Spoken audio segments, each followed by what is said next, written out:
Asbestos and the Law, Wikipedia article audio.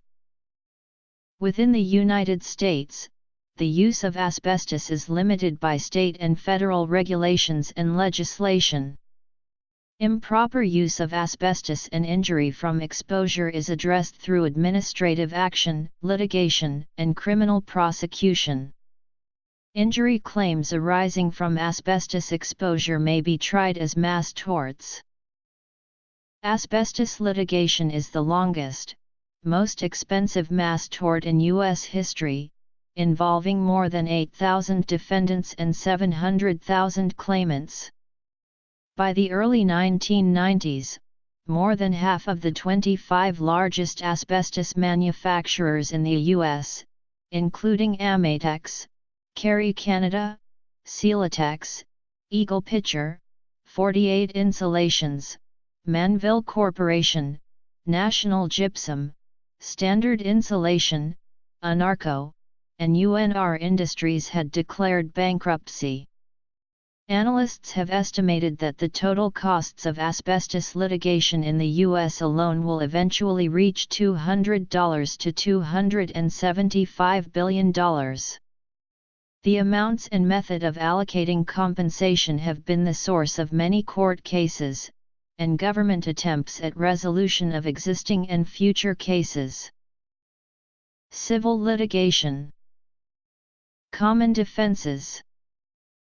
Claims made against employers by injured workers will typically be in the form of a workers' compensation claim, although the long onset for diseases such as mesothelioma may make it impossible for a worker to pursue workers' compensation benefits. However, it is possible for an injured worker to also bring a product liability claim against a third party that is responsible for introducing asbestos into the workplace. Asbestos lawsuits in the U.S. have included the following as defendants. Manufacturers of machinery in which asbestos-containing parts were used have contested liability on the grounds that nearly all of them either did not ship asbestos-containing parts with their products at all or did not sell replacement parts for their own products, and either way cannot be responsible for toxic third-party parts that they did not manufacture, distribute, or sell. In 2008, the Washington Supreme Court, the first state Supreme Court to reach the issue, decided in favor of the defense. On January 12, 2012, the Supreme Court of California also decided in favor of the defense in O'Neill v. Crane Co. Another area of dispute remains the so-called chrysotile defense. Manufacturers of some products containing only chrysotile fibers claim that these are not as harmful as amphibole-containing products. As 95% of the products used in the United States historically were mostly chrysotile, this claim is widely disputed by health officials and medical professionals. The World Health Organization recognizes that exposure to all types of asbestos fibers, including chrysotile, can cause cancer of the lung, larynx, and ovary, mesothelioma, and asbestosis. Defendants in asbestos litigation have accused the lawyers who represent plaintiffs of unethical conduct, but those allegations have not been successful in stopping the litigation, nor have courts been sufficiently convinced by the allegations to sanction the law firms against whom the allegations have been raised. Since the bankruptcy filing of Johns Manville in 1984, many U.S. and UK asbestos manufacturers have avoided litigation by filing bankruptcy. Asbestos bankruptcy trusts are personal injury trusts established by firms that have filed for reorganization under Chapter 11 of the United States Bankruptcy Code to pay personal injury claims caused by exposure to asbestos. At least 56 trusts were established from the mid-1970s through 2011. The largest 26 of these trusts paid about 2.4 million claims totaling about $10.9 billion up to 2008. The trusts are governed by trust advisory committees that are generally controlled by lawyers from a few prominent law firms such as Barron and Budd, P.C., and Whites and Luxenberg. Third-party liability. Bankruptcy trusts may pay pennies on the dollar to people injured as a result of asbestos exposure. At the same time, these trusts may permit larger numbers of claimants to receive some kind of compensation, even if greatly reduced from potential recoveries in the tort system. The federal Medicare secondary payer law imposes penalties for paying settlements directly to claimants without repaying the government for medical costs covered under the same programs under the legal doctrine of subrogation. In late 2016, Attorneys General from 13 states sent demand letters to bankruptcy trusts for Armstrong World Industries, Babcock and Wilcox, DI, and Owens Corning.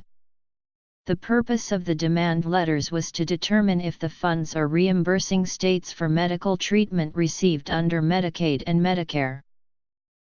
Chrysotile versus Amphibole. The pursuit of compensation for asbestos injuries often involves both litigation against solvent defendants and filing claims against asbestos bankruptcy trusts. The amount of compensation recovered by an injured plaintiff may depend on whether evidence of exposure to products from bankrupt firms is introduced at trial. If no evidence of exposure from bankrupt firms is presented, then increased financial responsibility is likely to be assigned to solvent defendants. Researchers from Rand Corporation found that if a company filed for bankruptcy, plaintiffs claimed exposure to their products in interrogatories and depositions at significantly reduced rates. When a plaintiff claiming an asbestos injury has filed a claim against a solvent defendant, courts may extend or reopen discovery when it is discovered that the plaintiff failed to disclose a trust claims. For example, in the 2008 case of Edwards v. John Crane Houdale, Inc., production of claim forms was delayed until 2 weeks before trial. In the 2004 case of Stokler v. American Oil Co., the defendants discovered that the plaintiff did not disclose trust claims only 3 days after the start of the trial, resulting in the reopening of discovery. To help avoid this type of issue, judges will often adopt mandatory disclosure obligations for bankruptcy trust claims. Ethics. According to a September 2004 of the American Journal of Respiratory and Critical Care Medicine, asbestos is still a hazard for 1.3 million U.S. workers in the construction industry and for workers involved in the maintenance of buildings and equipment. Asbestos bankruptcy trusts. Asbestos is not part of an ASTM E1527-05 Phase I environmental site assessment. A building survey for asbestos is considered an out-of-scope consideration under the industry standard ASTM 1527-05 Phase I ESA. ASTM standard E2356-04 should be consulted by the owner or owner's agent to determine which type of asbestos building survey is appropriate, typically either a baseline survey or a design survey of functional areas. Both types of surveys are explained in detail under ASTM standard E2356-04. Typically, a baseline survey is performed by an EPA-licensed asbestos inspector. The baseline survey provides the buyer with sufficient information on presumed asbestos at the facility, often which leads to reduction in the assessed value of the building. Note: EPA NESHAP and OSHA regulations must be consulted in addition to ASTM standard E2356-04 to ensure all statutory requirements are satisfied. EX notification requirements for renovation/demolition. Asbestos is not a material covered under CERCLA innocent purchaser defense. In some instances, the U.S. EPA includes asbestos-contaminated facilities on the NPL.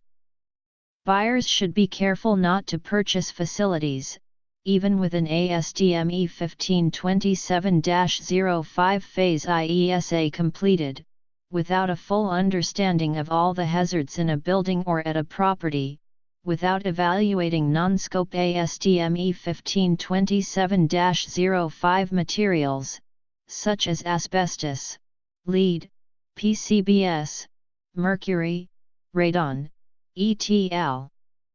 A standard ASTM E1527-05 does not include asbestos surveys as standard practice.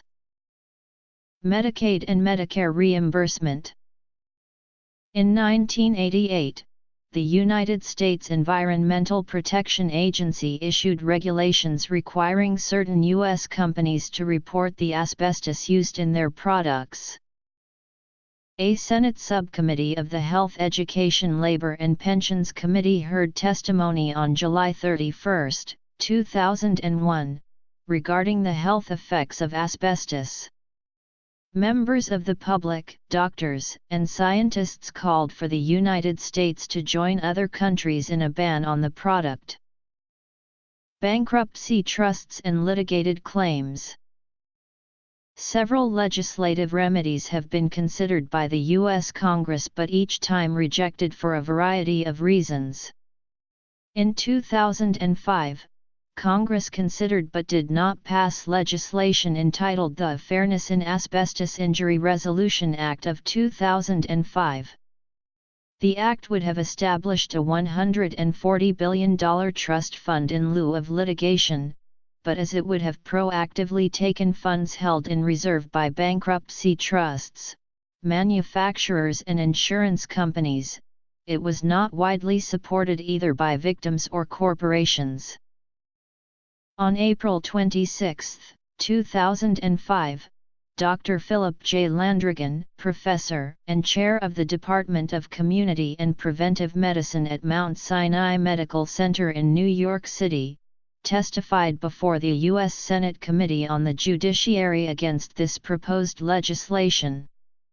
He testified that many of the bill's provisions were unsupported by medicine and would unfairly exclude a large number of people who had become ill or died from asbestos. The approach to the diagnosis of disease caused by asbestos that is set forth in this bill is not consistent with the diagnostic criteria established by the American Thoracic Society. If the bill is to deliver on its promise of fairness, these criteria will need to be revised. Also opposing the bill were the American Public Health Association and the Asbestos Workers Union.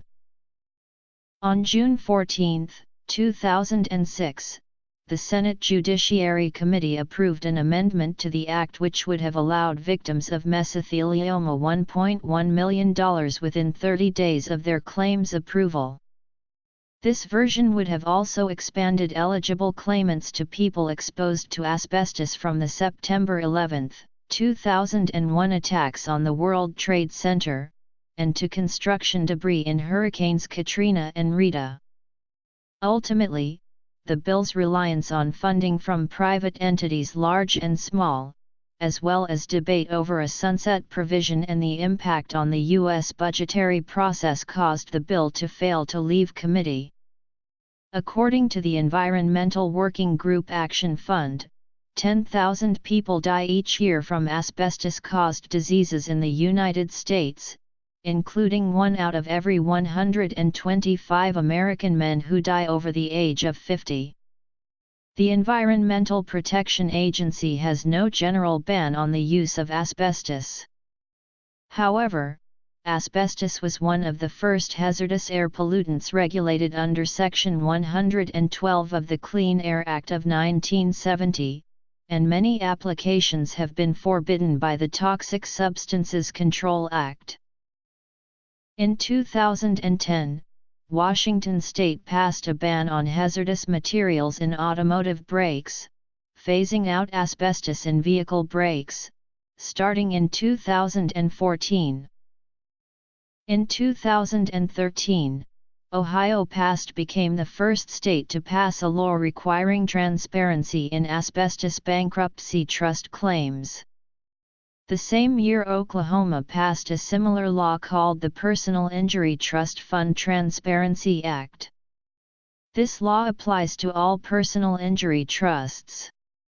It requires plaintiffs to disclose all previously filed and anticipated trust claims for personal injuries within 90 days of filing a personal injury tort, but not until at least 180 days before the assigned court date. If the plaintiff anticipates filing a trust claim, all proceedings are stayed until their filing is complete. Filing new claims or amending claims after the initial disclosure triggers a new disclosure requirement. The law also allows defendants to stay proceedings by showing that the plaintiff could make a good faith filing with a trust.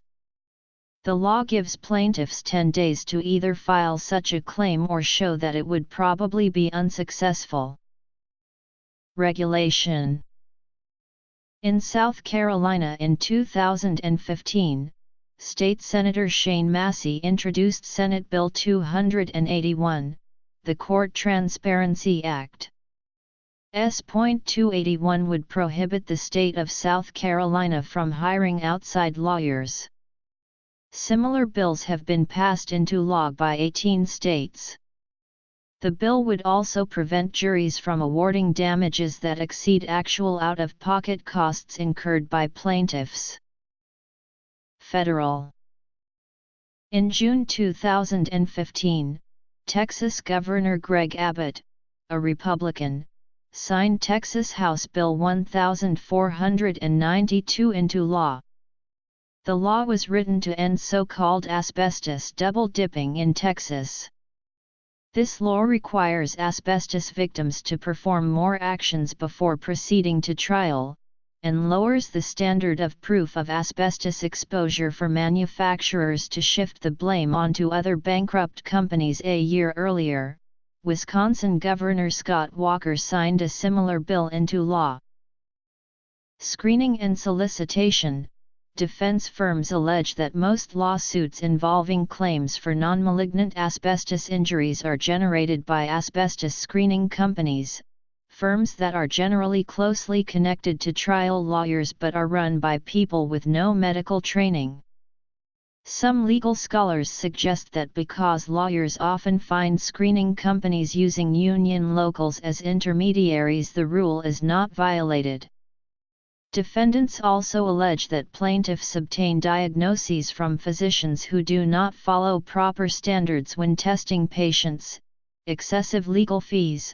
Defendants have attempted to claim that contingency fees in asbestos cases are unreasonable, because the cases may not involve much risk or effort on the part of the plaintiff's lawyer. However, these claims have proved unsuccessful. Product identification. As product identification is the most important part of preparing witnesses in asbestos cases, plaintiffs must demonstrate that they were exposed to enough asbestos for a long enough time derived from the product of a particular defendant in order to win their claim.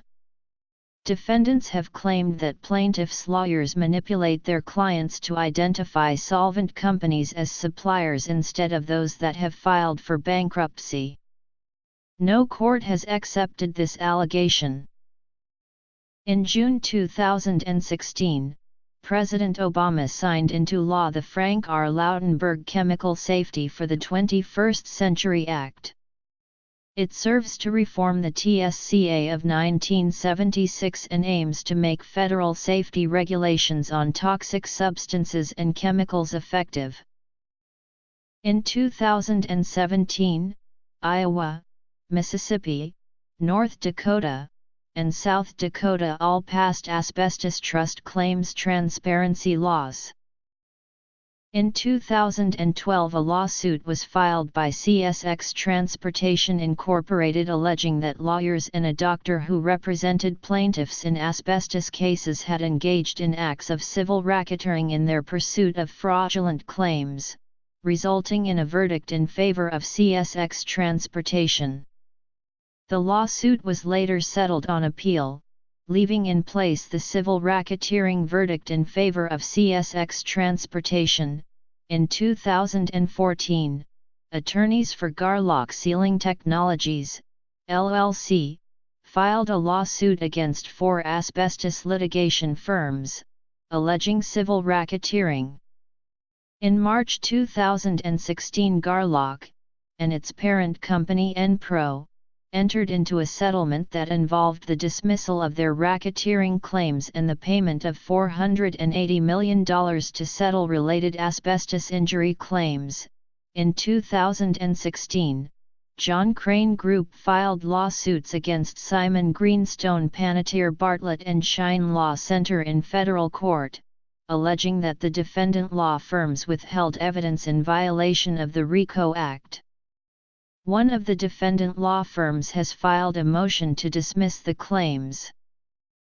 Asbestos abatement has become a thriving industry in the United States. Strict removal and disposal laws have been enacted to protect the public from airborne asbestos.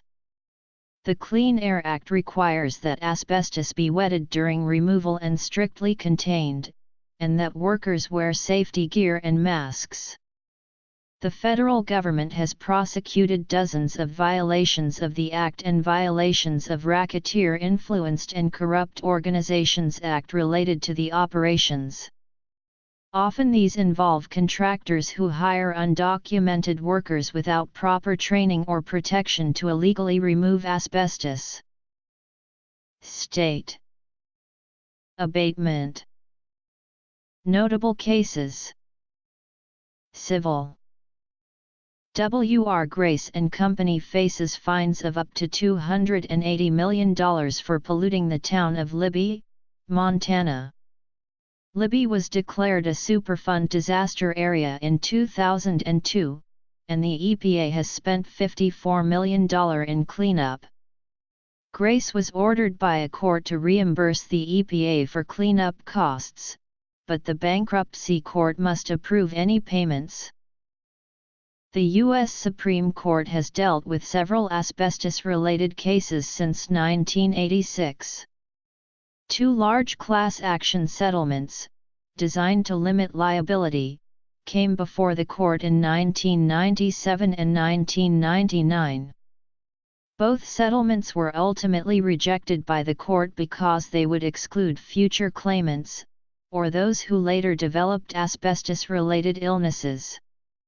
These rulings addressed the 20 to 50-year latency period of serious asbestos-related illnesses. In this case, a federal appeals court ruled that an insulation installer from Texas could sue asbestos manufacturers for failure to warn. Borrell's lawyers argued that had warning labels been affixed to fiberboard's products, he would have been able to protect himself more effectively. The Manville Corporation, formerly the Johns Manville Corporation, filed for reorganization and protection under the United States Bankruptcy Code in August 1982. At the time, it was the largest company ever to file bankruptcy, and was one of the richest. Manville was then 181st on the Fortune 500, but was the defendant of 16,500 lawsuits related to the health effects of asbestos. The company was described by Ron Motley, a South Carolina attorney, as the greatest corporate mass murderer in history. Court documents show that the corporation had a long history of hiding evidence of the ill effects of asbestos from its workers and the public. One of many examples is a memo from Manville's medical director to corporate headquarters. In a decision from January 2014, Gray v. Garlock Sealing Technologies had entered into bankruptcy proceedings, and discovery in the case uncovered evidence of fraud that led to a reduction in estimated future liability to a tenth of what was estimated. A number of lawsuits have been filed under the Racketeer Influenced and Corrupt Organizations Act in response to what defendants claim to be fraudulent asbestos-related lawsuits. RICO suits are civil in nature and brought by private parties. They typically allege that the suits themselves are forms of racketeering or that lawyers and experts had to engage in racketeering activities in order to bring them. For example, Borel v. Fiberboard Corp. Some companies and their executives have faced criminal prosecution for their actions in exposing workers to the dangers of asbestos, or their improper handling of asbestos waste. On February 20, 1973, a federal grand jury in Detroit, Michigan indicted a damo wrecking company for violating provisions of the Clean Air Act by knowingly causing the emission of asbestos by failure to wet and remove friable asbestos materials from demolitions. Adamo was one of a number of demolition contractors indicted throughout the country for the alleged violation of the Clean Air Act. The United States District Court for the Eastern District of Michigan dismissed the criminal indictment on the ground that it was not an emission standard, but a work practice standard, which under the terms of the statute, did not carry criminal liability. Manville, Garlock. RICO cases. The government appealed and the Sixth Circuit Court of Appeals reversed the decision of the trial court, stating that it erred in determining that it had jurisdiction to review the validity of the standard in a criminal proceeding. Adamo's attorneys appealed to the Supreme Court.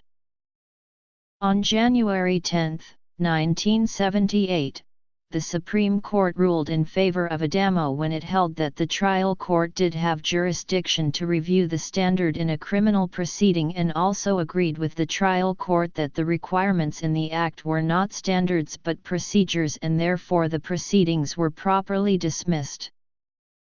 A federal grand jury indicted W.R. Grace and Company and 7 top executives on February 5, 2005, for its operations of a vermiculite mine in Libby, Montana. The indictment accused Grace of wire fraud, knowing endangerment of residents by concealing air monitoring results, obstruction of justice by interfering with an Environmental Protection Agency investigation, violation of the Clean Air Act, providing asbestos materials to schools and local residents, and conspiracy to release asbestos and cover up health problems from asbestos contamination. The Department of Justice said 1,200 residents had developed asbestos-related diseases and some had died, and there could be many more injuries and deaths. On June 8, 2006, a federal judge dismissed the conspiracy charge of knowing endangerment because some of the defendant officials had left the company before the 5-year statute of limitations had begun to run. The wire fraud charge was dropped by prosecutors in March. On April 2, 1998, 3 men were indicted in a conspiracy to use homeless men for illegal asbestos removal from an aging Wisconsin manufacturing plant.